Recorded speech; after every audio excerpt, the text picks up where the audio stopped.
அந்த நாட்டு சுல்தானுக்கு கடவுள் என்றால் யார் என்ற சந்தேகம் வந்தது.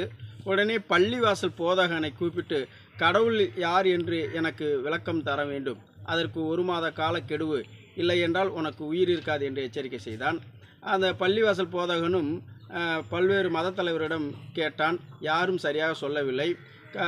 சுல்தான் கொடுத்த கெடுவு முடிய இருந்தது. உடனே கவலைப்பட்டான். அவன் கவலை அறிந்த மகள் என்ன என்று கேட்டால், இது மாதிரி விவரத்தை சொன்னான். சுல்தானுடைய சந்தேகத்தை நான் தீர்த்து வைக்கிறேன், என்னை அழைத்து செல்லுங்கள் என்று சொன்னாள். உடனே சமிலாவை சுல்தானிடம் அழைத்து சென்றார். சுல்தான் பார்த்தவுடன், என்ன கடவுள் யார் என்று கண்டுபிடித்து விட்டாயா என்று கேட்டார். உங்கள் சந்தேகத்தை என் மகள் தீர்த்து வைப்பாள் என்று சொன்னான். எனது 10 வயது சிறுமி என் சந்தேகத்தை தீர்த்து வைப்பாளா? சரி பார்ப்போம் என்ன என்று. சுல்தான் அவர்களே, முதலில் பால் கொண்டு வர சொல்லுங்கள் என்று சொன்னால், சுல்தானும் பாலை கொண்டு வருவதற்கு உத்தரவிட்டான். ஒரு பணியாளன் பாலை கொண்டு வந்தான். அந்த பணியாளனை பார்த்து சமிலா கேட்டால், இந்த பாலின் நிறம் என்ன என்று. வெள்ளை என்று சொன்னான். இந்த வெள்ளை பாலை எந்த மாடு கொடுத்தது என்றால், கருப்பு மாடு கொடுத்தது என்றான்.